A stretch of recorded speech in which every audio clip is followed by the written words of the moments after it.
In a stunning and unexpected move, the Canadian government has taken the drastic step of closing the Alaska Highway to all non-essential U.S. traffic. This decision has sent shockwaves through both nations, as it effectively cuts off the only land route connecting Alaska to the contiguous United States, known as the Lower 48. This severance of the vital land link has left many wondering about the future of cross-border relations and the impact on daily life for those who rely on this route. The announcement made on August 20, 2025, has sparked a diplomatic crisis of significant proportions. It has disrupted the lives and businesses of countless individuals on both sides of the border, leading to a flurry of diplomatic activity and urgent negotiations. For the people of Alaska, this highway is more than just a road. It is a crucial lifeline that provides access to essential goods such as food and medicine, and it serves as a vital connection to family and friends in the Lower 48.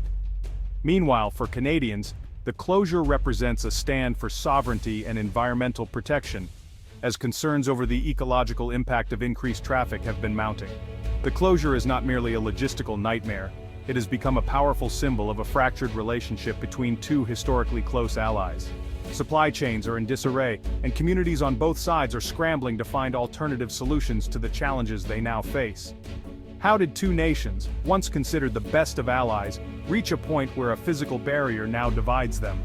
This question looms large as leaders from both countries seek to mend the rift and restore the partnership that has long been a cornerstone of North American relations. The world is watching closely as this unprecedented standoff tests the strength and resilience of one of the most important partnerships in North America. The outcome of this situation could have far-reaching implications for international relations and trade. The real impact of this closure is being felt by ordinary people.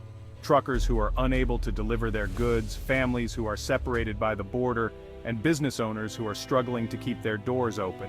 These individuals find themselves caught in the crossfire of high-stakes politics as they wait anxiously for a resolution to this complex and challenging situation.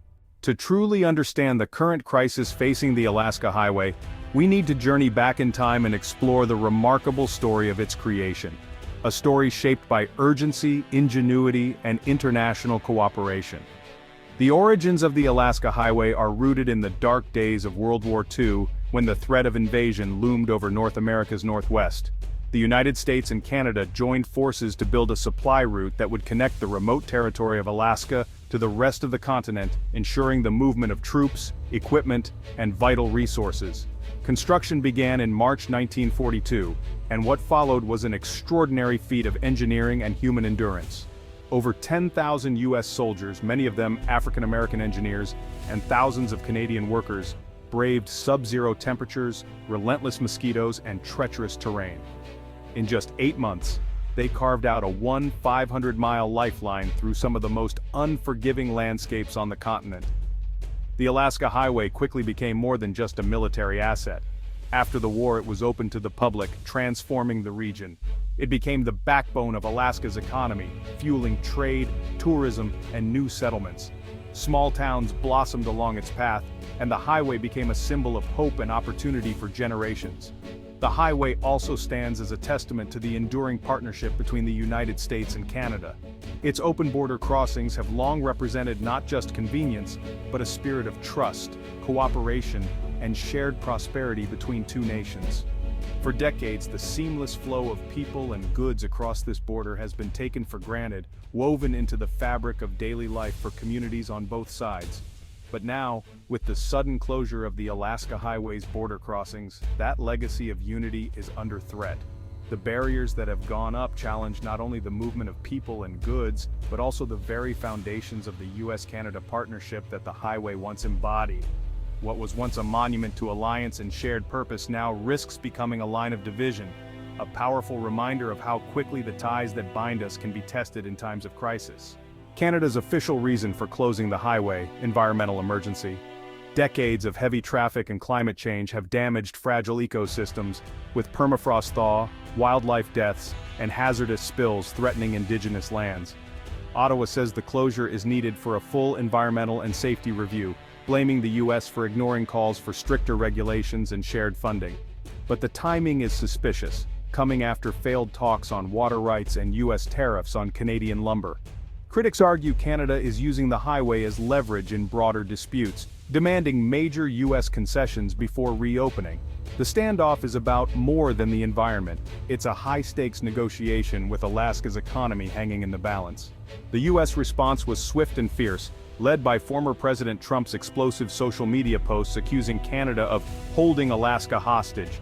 Trump's rhetoric turned the closure into a national political flashpoint, demanding immediate action and threatening tariffs. The current administration issued a formal protest, calling the closure unjustified and harmful, but Trump's aggressive stance dominated headlines. Canadian officials pushed back, insisting the closure is about sovereignty and safety, not politics. The war of words has deepened the rift, making compromise harder. What began as a regional dispute is now a battle of national pride, with Alaskans caught in the middle. The diplomatic temperature is rising and a quick solution seems out of reach. The highway is now a symbol of political brinkmanship. The economic shock was immediate. Alaska relies on the highway for 75% of its freight. Food, medicine, and supplies now face costly delays. Truckers are stranded, businesses are paralyzed, and grocery prices are set to soar as air and sea routes struggle to keep up. Tourism has collapsed, devastating hotels and restaurants from Alaska to the Yukon. Canadian towns along the route, dependent on American travelers, are also reeling from lost revenue. The closure disrupts supply chains for industries from mining to fisheries, exposing the fragility of cross-border trade. A single political decision has triggered economic pain on both sides, revealing just how deeply the two nations are intertwined. The cost of this standoff is mounting by the day. Beyond the headlines, the closure is a personal crisis for thousands. Families moving between Alaska and the lower 48 are stranded, their lives in limbo. Military personnel and patients seeking medical care face daunting detours and bureaucratic hurdles. Tourists and seasonal workers are trapped, with ferries overwhelmed and travel plans in ruins. The sense of freedom once tied to the highway has been replaced by anxiety and isolation. Every vehicle turned away is a story of disruption and distress. The true price of this standoff is being paid by ordinary people, separated from loved ones and cut off from essential services. A map tells the story best: Alaska, isolated, with its only land route severed. The highway once stitched the continent together. Now only expensive air and sea options remain. Charts show shipping costs and delivery times spiking overnight. Communities along the route, Anchorage, Fairbanks, Whitehorse, are suddenly cut off, their economies in freefall. Visuals of empty highways and shuttered businesses drive home the scale of the disruption. The flow of goods and people has stopped cold, leaving a void across the north. The closure is not just a policy, it's a rupture you can see on the map. The recent closure of the Alaska-Canada border has sent shockwaves through both nations, with experts describing Canada's move as a high-risk gamble. By targeting Alaska's unique vulnerability, its reliance on overland routes through Canada, Ottawa is attempting to force Washington's hand on a range of contentious issues, from trade disputes to environmental protections. This bold maneuver has left policymakers and citizens alike questioning what comes next, as the stakes for both countries continue to rise. Dr. Amelia Thorne, a leading voice in international relations, refers to this as asymmetrical diplomacy. She explains that Canada is leveraging a non-military tool, border access, to exert maximum pressure on its much larger neighbor. In her words, it's a calculated risk, using economic and logistical leverage instead of traditional power plays, and it's a strategy that could set a precedent for future disputes worldwide. By invoking environmental law as the reason for the closure, Canada has put the U.S. in a diplomatic bind.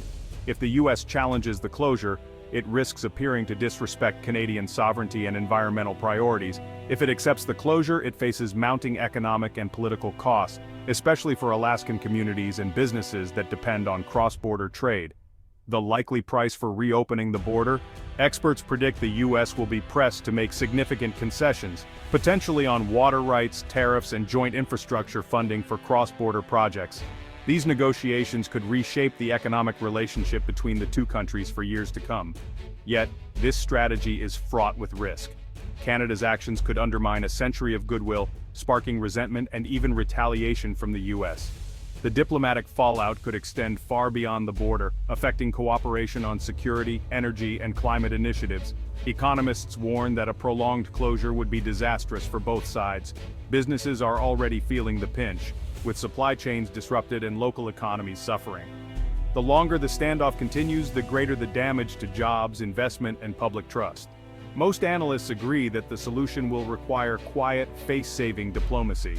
Behind closed doors, negotiators are likely working toward a deal involving shared funding for infrastructure and a phased reopening of the border, allowing both sides to claim some measure of victory. The real challenge now is to de-escalate the crisis without either side appearing to back down. Both governments must balance domestic pressures with the need to preserve a vital partnership. As negotiations continue, the future of the US-Canada partnership hangs in the balance. The outcome will not only shape the fate of the border, but also set the tone for how these two nations resolve their differences in an increasingly complex world. The Alaska Highway closure has pushed US-Canada relations into uncharted territory. The immediate priority: restore essential travel and supplies to Alaskans caught in the crisis. This standoff is a wake-up call, reminding both nations that even the closest partnerships need constant care and negotiation. A lasting solution will require a new bilateral framework for funding, maintenance, and environmental oversight. The road ahead is tough, but it's also an opportunity to rebuild trust and cooperation. The Alaska Highway has always been about connection between nations, communities, and people. Now, the challenge is to repair that connection and ensure the road remains open for generations to come.